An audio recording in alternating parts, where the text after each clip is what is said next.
Hello, and thanks for tuning into the show that goes around the continent to bring you stories near and far.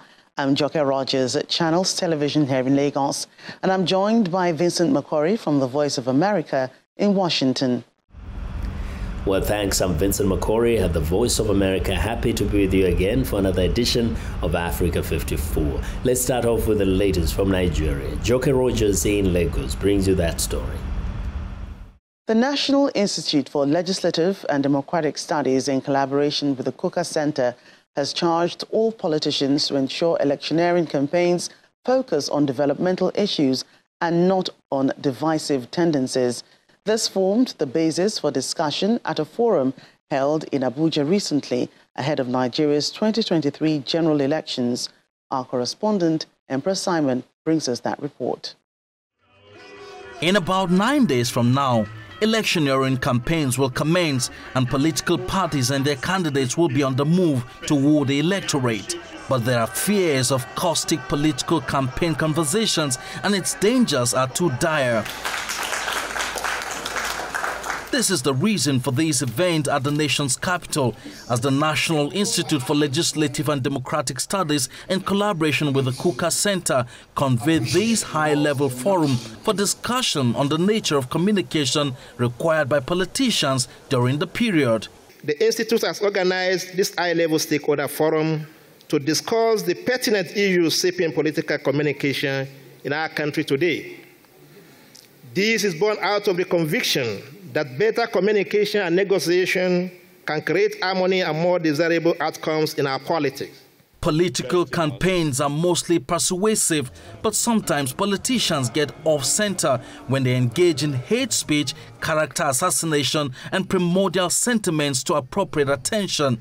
However, stakeholders, including the President of the Senate, Mr. Ahmed Lawan, and the Speaker of the House of Representatives, Mr. Femi Gbajabiamila, call for a paradigm shift and warn of punitive measures. The proliferation of the internet and social media platforms and the growing culture of fake news pose new dangers and threats to our collective existence. Politicians at all levels must be cognizant of this and take measures to mitigate them. We are working very hard in the National Assembly to pass the law establishing the Electoral Offences Commission. We will see that those who seek to endanger our hard-won democracy by violating our nation's electoral laws receive the full measure of justice. For Bishop Matthew Coker, politics of identity has been a major threat to Nigeria's unity. Religion ordinarily shouldn't be a problem. It is its instrumentalization by politicians and even by us priests or whatever. These are the issues. And when we talk about issue-based campaigns, there has to be an aggregate of sentiments and feelings. That is, how do you manage a country like Nigeria that has so many distinctions and differences? The next Nigerian president we want, we don't need a messiah. The discussion moves into a panel session, and the chairman of Channels Media Group, Dr. John Momo, represented by the Assistant General Manager in charge of operations, Channels Television, Mr. Kingsley Uranta, highlights the role of the media in the promotion of democracy in Nigeria as he advises politicians to guide their utterances. Truth, professionalism should be the guiding principle for media organizations. Real professional media organizations. So 2023 is a test case for media and media practitioners. But your communication and messaging has to be apt, because the people of today do not have that chance or do not have that time to listen to rhetoric. The outcome of the discussions here are simple but instructive, and it is that participants hope the conversation will shape the 2023 electioneering campaigns and stimulate a robust interaction between political parties, their candidates, and the electorate. Empress Simon, Channels Television News. Joining us to discuss this is the Chairman, Center for Anti-Corruption and Open Leadership, Mr. Debo Adeniro. Glad to have you today on Africa 54. The pleasure is mine. Thank you for having me. So in just a few days, the electioneering period will begin earnestly ahead of the elections next year. It's a big a big time for Nigeria indeed, a big time for Nigerians, a big time for the politicians and, of course, their parties. With their candidates, they'll be on the move to woo the electorate. Do you see this forum as addressing the many questions of electioneering campaigns? Well, thank you very much. Precisely, it's going to start by next Wednesday. And in line with what you just said, the Peace Committee, this is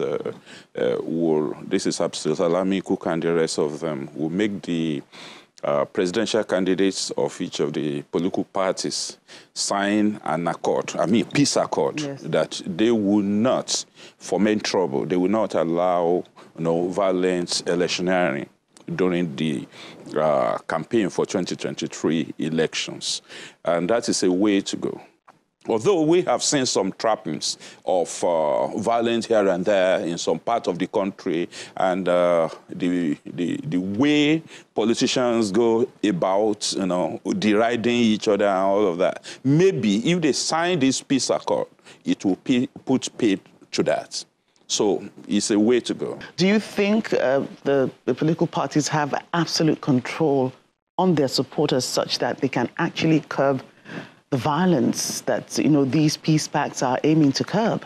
So it is the body language of the political actors that will actually determine whether or not their supporters will foment trouble or will stay at peace with one another. Okay, with what has been going on, what kind of body language have you seen for the major, political parties and their candidate? What have you seen so far? What do you expect during this electioneering period? We saw what happened before party primaries.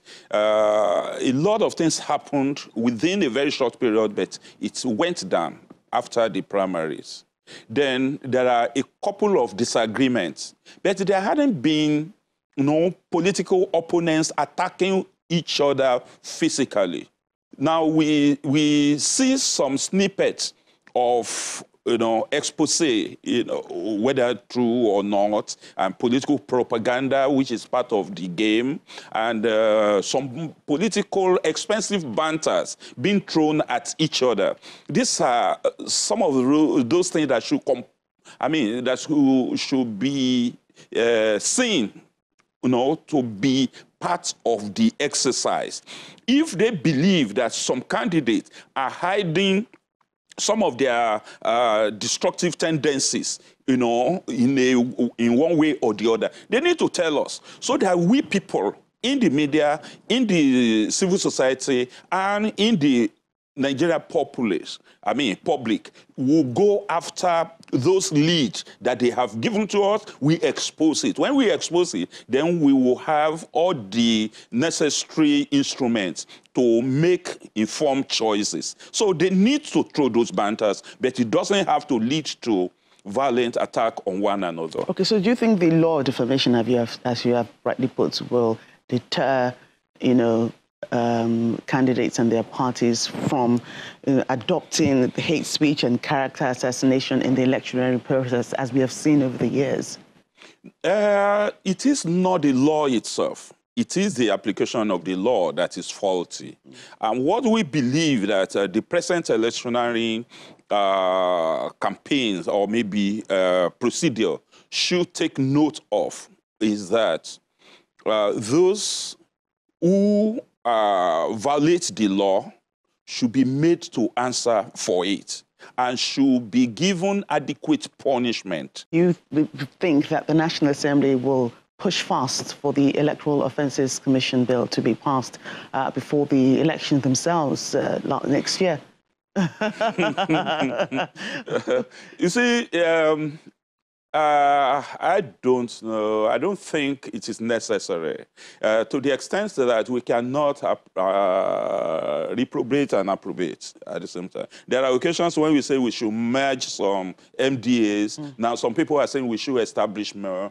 All of the laws that are existing and that are being implemented by all the agencies that we have, all the commissions, EFCC, ICPC, Special Fraud Commission, Fraud Unit of the Nigeria Police, and so on and so forth. They have enough laws that can take care of any any offense committed during electioneering, including electoral corruption.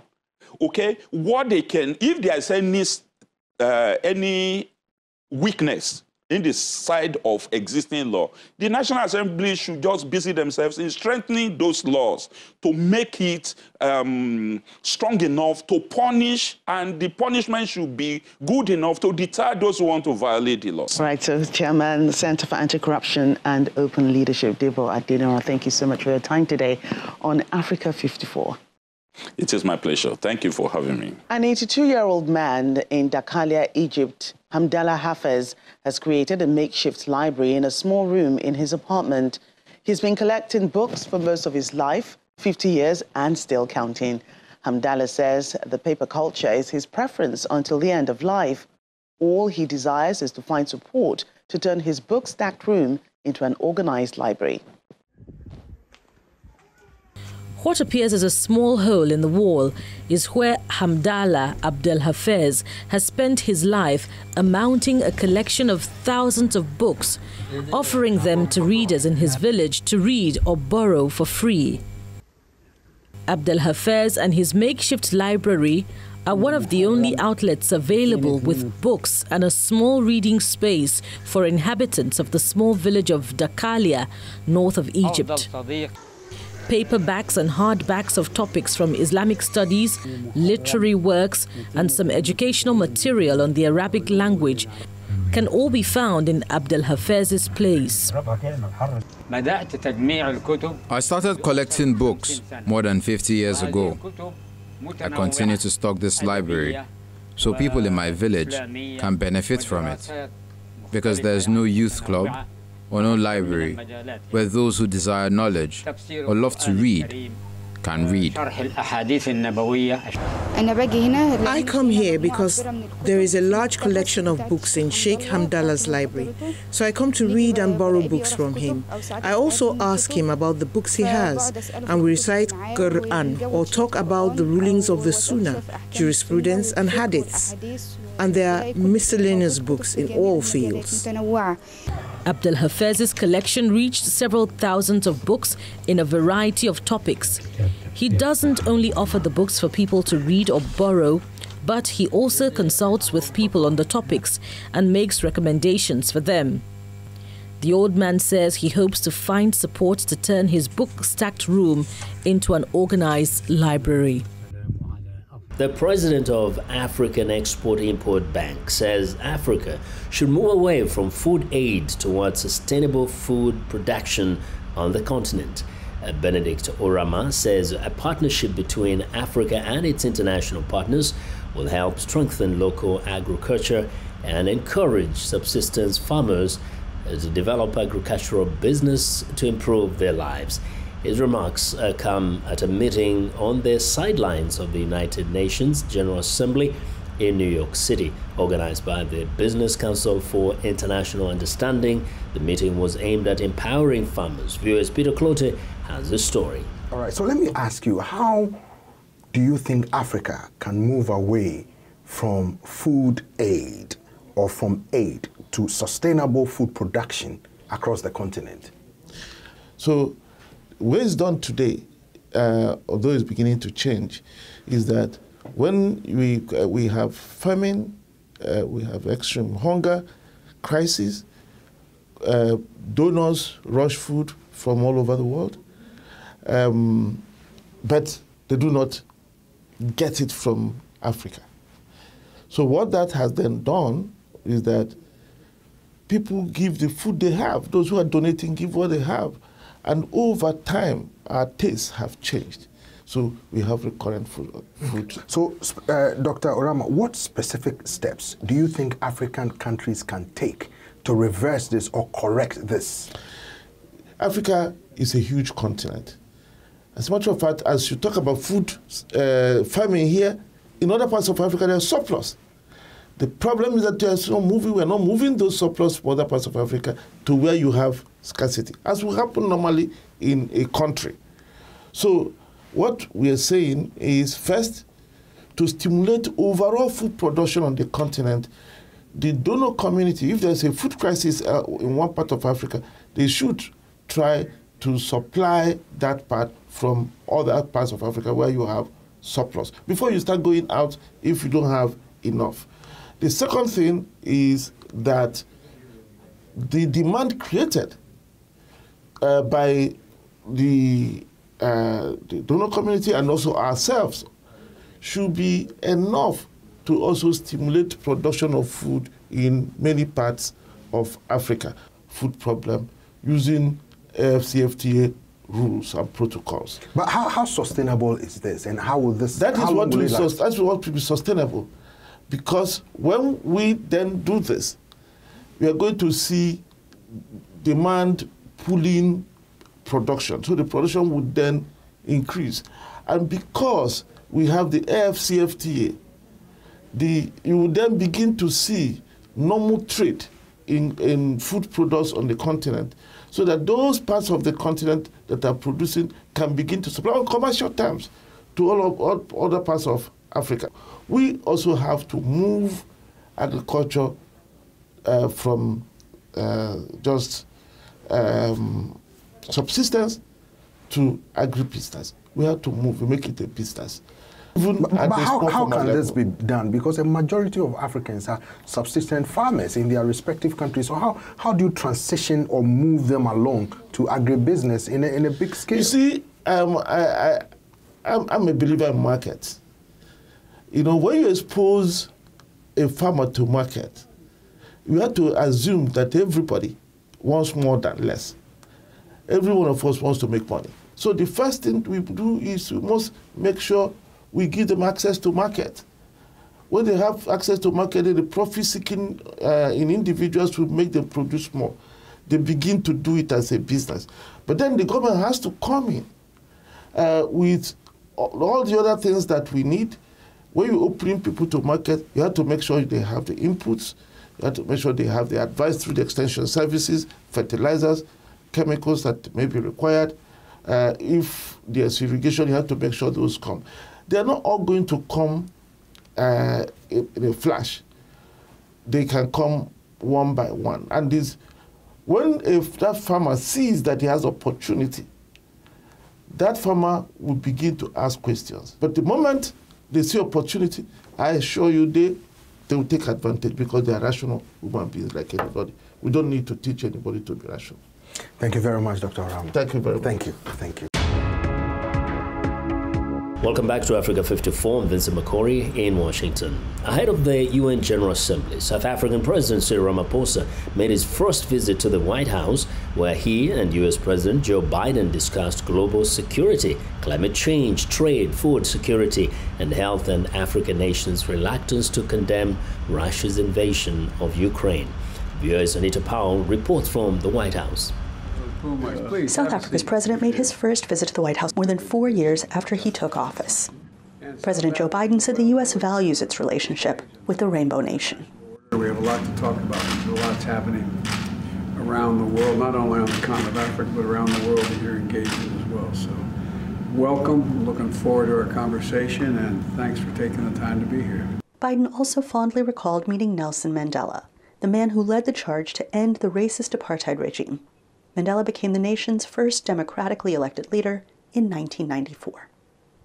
South African President Cyril Ramaphosa, who is staring down a tight party leadership race as he nears the end of his first term as president, made his priorities clear too. Really welcome the opportunity to be here so that we can extend those relations and we can get more companies to invest in South Africa to create jobs.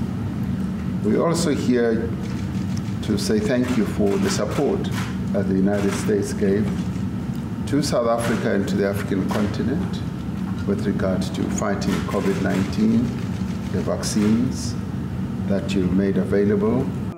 Administration officials acknowledged that the leaders had sensitive topics to discuss privately. Just hours before the meeting, Ramaphosa publicly criticized pending U.S. legislation that seeks to monitor Russian activities in Africa, saying the bill seems to punish those who hold independent views by not joining the U.S. in condemning Russia's invasion of Ukraine. VOA asked the White House if this was the intent of the bill, The United States isn't making anybody choose between us and somebody else, either whether it comes to Ukraine or in the Indo-Pacific region. We respect sovereignty. Analysts say the two nations need each other right now.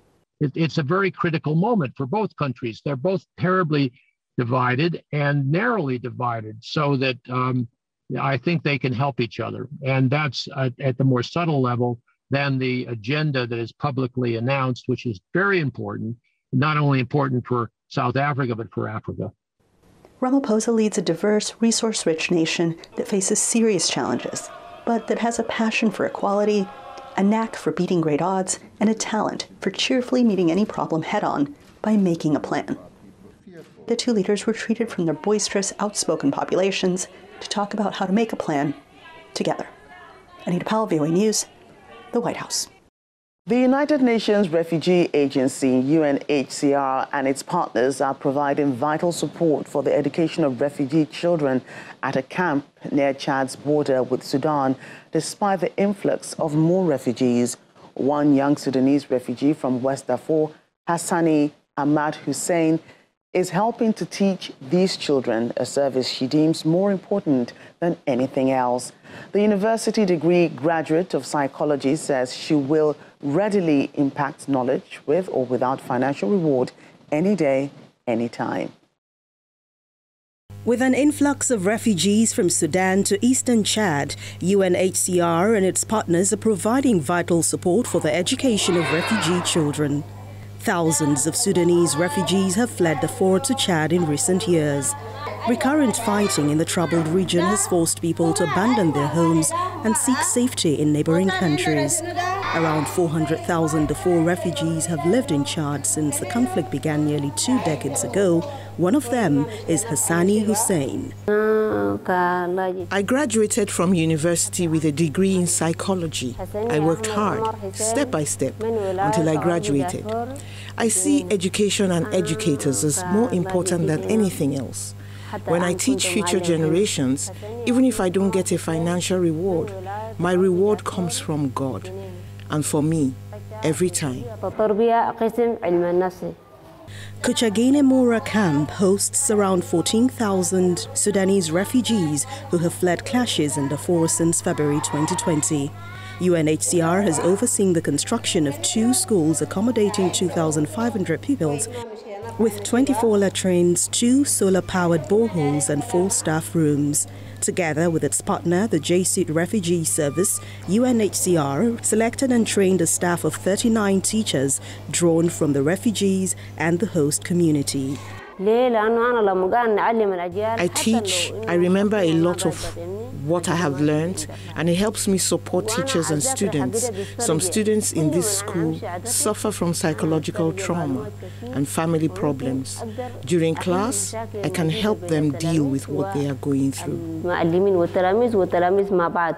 UNHCR and its partners ensure children's access to education by including them in the Chadian national education system and providing infrastructure and materials.